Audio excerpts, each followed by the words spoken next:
اور میری کانٹتے ماں دے ڈنڈے حالی بھی ہو سن، ٹھو ٹھو ٹھو ٹھو۔ ہمارے ماں باپ کو پتہ نہیں، میں نے بہت چھوٹی عمر میں سگریٹ پینا شروع کر دی، گاؤں کا ماحول ذمہ دارا آزاد، میں نے سگریٹ پینے شروع کر دی، میری ماں کو پتہ چل گیا، ماسی۔ اب ماں نے میرا منہ کھولا ہوا ایسے، اور ماسی نے چمٹے میں انگارہ ڈال کے میرے منہ میں ڈالا، پاما تیرے منہ وچ، پاما تیرے منہ وچ، اور میری ہاؤ میں نہیں پیندا، میں نہیں پیندا۔ یہ مجھے سگریٹ سے ہٹایا جا رہا ہے، کیسے؟ اس لیے کہ میں نے کوئی 8-9 سال کی عمر میں سگریٹ شروع کر دیے تھے، تو ماں نے یوں میرے جبڑے کھولے ہوئے، اور ماسی نے چمٹے میں نا انگارا، اور پاما پاما تیرے منہ، پاما تیرے، میں کہہ لیا بھائی آج میری خیر نہیں، او میں نہیں پیندا، او میں نہیں پیندا۔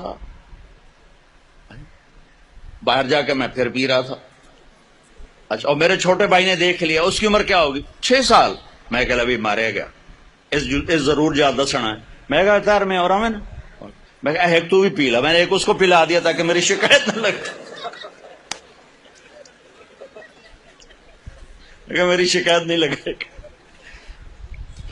کیونکہ مار پٹائی آسان راستہ نا چپ کرانے کا، چپ کرانے کا، بند کرنے کا آسان کام ہے، 2-4 تھپڑ مارو چلو، بچہ رو دھو کے چپ ہو جائے گا۔ اللہ کے واسطے اپنے نبی کی زندگی پڑھو۔ اس ادارے کا مقصد بھی کوئی ہم کو سکول نہیں ہے، کوئی کاروبار نہیں ہے، کوئی سکول کے مقابلے میں سکول نہیں ہے، صرف اپنے ہمارا ماحول ہے۔ میں 4تھی جماعت میں پڑھتا تھا، ہمارے استاد سے ماسٹر شفیع صاحب رحمۃ اللہ علیہ، بڑے محنتی تھے، لیکن وہی ماحول تھا، سوٹے سوٹے ڈنڈے ڈنڈے۔ دسمبر کا مہینہ، سردی، ایک اس کا حساب کا سوال لکھایا سلیٹ کے اوپر، ہم 15 لڑکے یوں لائن میں بیٹھے۔ اچھا، میں نے دیکھا، مجھے نہیں آتا تھا، میں کہا چلو معافی تلافی ہو جیسے۔ جب وہ پہلا اس کو نہیں آیا تو پتہ نہیں کو 8-10 ڈنڈے پہ، میں کہہ لیا بھائی مارے گا یا اللہ۔ پھر دوسرا، اس کو بھی ڈنڈے، پھر تیسرا، اس کو بھی ڈنڈے، کسی نے نہیں آیا۔ اب میں سوال چھوڑنا تو حل کرنا تو چھوڑ دے، میں کہ یا اللہ جان کے میں بچائیں، کوئی راہ دکھا۔ اچھا، ہمارا دیہاتی کلچر تھا، تو ابا جی رحمت اللہ علیہ، یہ کوئی رشوت نہیں ہوتی تھی، یہ اپنی سعادت سمجھ کر استاد جی کے گھر گندم جاتی تھی، چاول جاتے تھے، اور گھی جاتا تھا، مکھن جاتا تھا، دیسی شکر اس وقت تیار ہوتی تھی وہ جاتی تھی، گنے جاتے تھے، مرچیں جاتی تھیں، کنو جاتے تھے، آم جاتے تھے، یہ سب کچھ جو ہم لگاتے تھے۔ اب میں سوچ میں پڑ گیا، یا اللہ ہوں کی آکھاں استاد جی نو کڑک آمنی ہے، چاول آمنے، کسے شاید ابھی موسم کوئی نہیں ہے جی، کی کراں؟ پھر مجھے یاد آیا مرچاں کھلوتیاں۔ اب جب 2 لڑکے رہ گئے نا تو میں مسئلہ حل کر چکا تھا، تو میں اٹھا، میں کہا استاد جی ابا جی پیان دیان کل مرچاں گھر اپڑ جس۔ انہاں کہ شاباش میرا پتر شاباش، تو ایدے بہ جا، تو ایدے بہ جا۔ لبے مرچاں میری جان بچائی، لیکن یہ جھوٹ مجھے میرے استاد کی سختی نے سکھایا۔ میں جھوٹ نہیں بولنا چاہتا تھا، یہ ماں باپ اپنی اولاد کو جھوٹ سکھا رہے ہیں بے جا سختی، ٹیچر پروفیسر بچوں کو جھوٹ سکھا رہے ہیں بے جا سختی سے۔ اور آپ سے کہتا ہوں کہ ادب انسانیت کا زیور ہے، ادب انسانیت کا زیور ہے۔ جو ایک حرف بھی پڑھا دے اس کے آگے کبھی سر نہ اٹھانا، اللہ تمہیں علم بھی دے گا، رزق بھی دے گا، عزت بھی دے گا۔ ماں باپ ہیں، استاد ہیں، سب کو عزت دو، اللہ تمہیں عزت کی چوٹیاں دے۔ تو میرے نبی کی پاکیزہ زندگی جس میں خامند اور بیوی کا ایک بہت خوبصورت رشتہ ہے، پھر اس میں ماں باپ کا بہت خوبصورت رشتہ ہے۔ میرے نبی نے فرمایا اگر میری ماں زندہ ہوتی تو میں ایسی نوکری کرتا کہ عشاء کی نماز کے مصلی پر ہوتا، ادھر سے میری ماں کہتی محمد تو میں کہتا جی اماں جی، نماز توڑ دیتا، میں کہتا جی اماں جی۔ میرے نبی سے پوچھا گیا قیامت کب آئے گی؟ تو اللہ کو پتا ہے۔ کہ کوئی نشانی؟ کہ جب ماؤں کو ذلیل کیا جائے گا آ جائے گی۔ ایک اور بات سن رہی، جب بیٹیاں ماؤں کو ذلیل کریں گی تو قیامت آ جائے گی۔ بیٹیوں کا خاص طور پہ نام لیا کہ جب بیٹیاں بھی ماؤں کو ذلیل کریں گی تو قیامت آ جائے گی.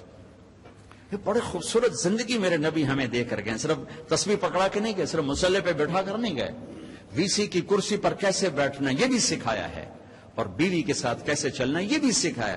عورتوں کو بھی سکھایا ہے کہ اگر میرے دین میں سجدہ ہوتا تو میں بیوی سے کہتا اپنے خامند کو سجدہ کر. اور ماں کے قدموں تلے جنت ہے تیری, باپ تیری جنت کا دروازہ ہے. ابو ہریرہ جا رہے تھے, ایک نوجوان آگے جا رہا تھا, ایک بڑے میاں پیچھے جا رہے تھے. گو بھائی کجی ما ھذا منک, یہ کون ہے؟ کجی میرا ابا. کا پیچھے چل, اس کو آگے چلا, اس کو آگے چلا, خود پیچھے چل. کبھی اس کے آگے نہ چلنا, کبھی اس سے پہلے نہ بیٹھنا, کبھی اس سے پہلے نہ بیٹھنا. امام زین العابدین پاکیزہ ہستی, اماں کے ساتھ کھانا نہیں کھاتے تھے. اور عرب میں وکر یہ الگ الگ پلیٹیں ہیں نا, یہ تو ہمارا دستور ہے. عرب کا دستور ہے کٹھے کھانا. تو ایک شخص نے کہا حضرت آپ ماں کے ساتھ کھانے کو نہیں کھاتے, آپ تو اتنے ماں کے فرما بردار ہیں. کہا بھائی مجھے ڈر لگتا ہے کہ میری ماں کی آنکھ کسی بوٹی پہ پڑے اور اس کا ہاتھ آگے آنے سے پہلے وہ بوٹی میں اٹھا کے کھا لوں تو کہ میں اللہ کی بارگاہ میں مردود نہ ہو جاؤں, اس لیے میں اماں کے ساتھ مل کے کھانا نہیں کھاتا. سو جن کے ماں باپ زندہ ہیں, استاد بھی باپ ہوتا ہے, سسر بھی باپ ہوتا ہے, ساس بھی ماں ہوتی ہے. اپنے استادوں کو بھی باپ سمجھو, حقیقی باپ کو بھی باپ سمجھو. حضرت علی نے فرمایا جو مجھے ایک حرف قرآن کا نہیں, کوئی ایک حرف سکھا دے, قرآن نہیں کوئی, تو میں اس کا غلام ہوں جہاں چاہے بیچ دے. ادب کرو گے تو اللہ علم دے گا. ڈگری کے لیے نہ پڑھو, علم کے لیے پڑھو, اللہ تمہارے لیے رزق کا دروازہ بھی کھولے گا, علم کا دروازہ بھی کھولے گا. ٹیچروں سے کہتا ہوں طلبہ کو محبت سے لو, ٹانٹنگ نہ کریں, طنز نہ کریں, بے عزت نہ کریں. بے عزت کرنے سے ریئیکشن ہوتا ہے, عزت ختم ہو جاتی ہے. اگر چھوٹوں کی محبت لینی, انہیں عزت دینا شروع کریں, انہیں پیار دینا شروع کریں, وہ آپ کو عزت دیں گے. اگر آپ بڑے ہونے کا روب جتلا کر ان پر سختی کریں گے, ریئیکشن آئے گا. ہمارا ماحول ہے ماں باپ بھی سختی کرتے ہیں, ماں باپ بھی تربیت کے نام پر ڈنڈا اٹھائے پھرتے ہیں. اور کتنے بچوں کو بیمار کر دیا, تیرے نمبر کیوں تھوڑے ہیں, تیرے نمبر کیوں تھوڑے ہیں, تیرے اے کیوں تھوڑے ہیں, یہ پتہ نہیں ایک تو اے بی کی تھوا بڑھیا, تو ان کو پاگل کر دیا ہے. اب یہ واچ کرو, دیکھو ماتھے پر رزق لکھا ہوتا ہے, ڈگریوں پر رزق نہیں لکھا ہوتا.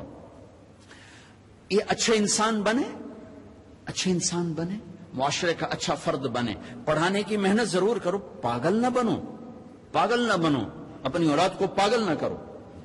میرا ایک بچہ ذہین تھا, دوسرا ذرا متوسط تھا, تو میری بیگم نے دونوں کا آپس میں مقابلہ کرا چھوٹے کو بڑے کا دشمن بنا دیا. تو دیکھ تیرے اتنے تھوڑے نمبر آئے, یہ تیرا بھائی ہے, دیکھ اس کے کتنے اچھے نمبر آئے. وہ چھوٹے وہ بڑے کے گریبان پکڑنے لگ گئے اور اتنا اس کے ساتھ وہ بدتمیز ہو گیا. میں کہا ویک اے تیرے مقابلے دا نتیجہ ہے. ایک کا قدرتی استعداد تھوڑی ہوتی ہے, کسی اور چیز میں زیادہ ہوتی ہے, ایک پڑھنے میں اچھا ہوتا ہے, ایک کسی اور چیز میں اچھا ہوتا ہے. یہ ایسا خوبصورت نظام ہے جس نے 6 بر اعظم کے انسانوں کو ایمان بھی پہنچایا ہے, کلمہ بھی پہنچایا اور لاکھوں غیر مسلموں کو ایمان میں آنے کا راستہ دکھایا ہے.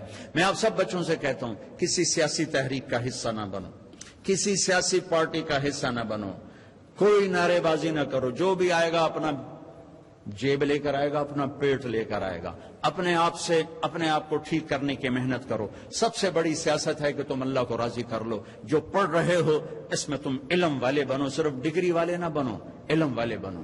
اور آپ کے ہاسٹل کی فضا ہے, آپ نوجوان ہو, آپس میں لڑائی جھگڑے بھی ہو جاتے ہیں, ایک دوسرے کو معاف کرنا. جس کسی سے لڑے ہوئے ہو صلح کر لینا, ماں باپ سے لڑے ہوئے ہو ان کے پاؤں پکڑ لینا, بیوی سے کوئی سینگ پھنسے ہوئے معافی مانگ لینا, بیوی کے خامن سے کوئی اڑبن ہے تو معافی مانگ لینا کہ میرے اللہ کو معاف کرنا انتہائی پسند ہے. اور خاص طور پر میاں بیوی اگر لڑ کے آپس میں صلح کریں تو اللہ ان کے پچھلے سارے گناہ معاف کر دیتے. یہ صلح اللہ کو ایسی پسند ہے. تو اب ہاسٹل میں پارٹیاں بن کے نہ رہو, آپس میں اگر کوئی جھگڑا لڑائی ہے معاف کرو, گلے سے لگو, سینے سے لگو. اپنے حوصلوں کو خوبصورت بناؤ قرآن سے, میوزک سے نہیں, قرآن سے. اللہ تمہیں جنت کے میوزک سنانے والا ہے. ایک نغمہ چھڑے گا نا تو ہزار ہزار سال ایک ہی نغمہ تمہیں سناتا جائے گا. تم سر دھنتے رہو گے, تمہارے سننے کا مزہ ختم نہیں ہوگا.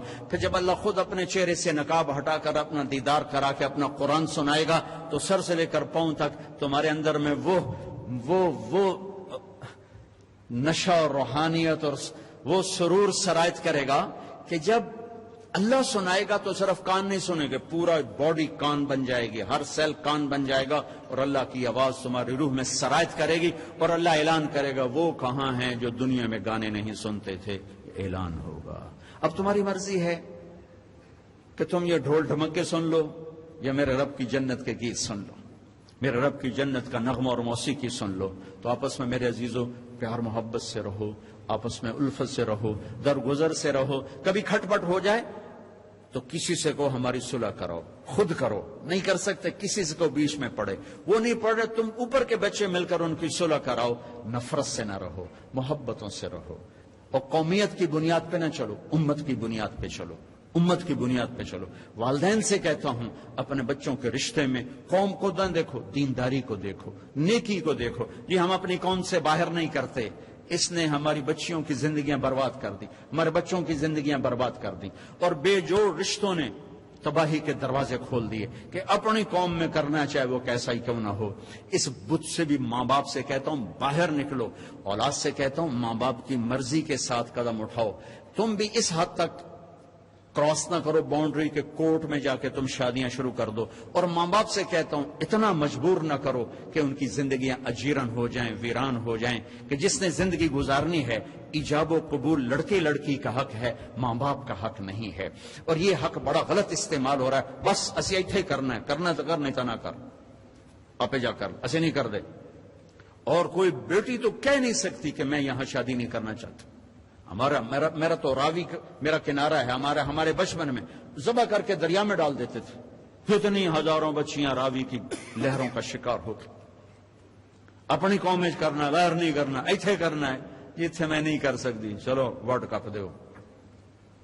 ساری زندگی خود زنا کریں تو کوئی غیرت کا جنازہ نہیں نکلا. بیٹی صرف اتنا کہہ دے میں یہاں نہیں کرنا چاہتا, ذبح کر دو.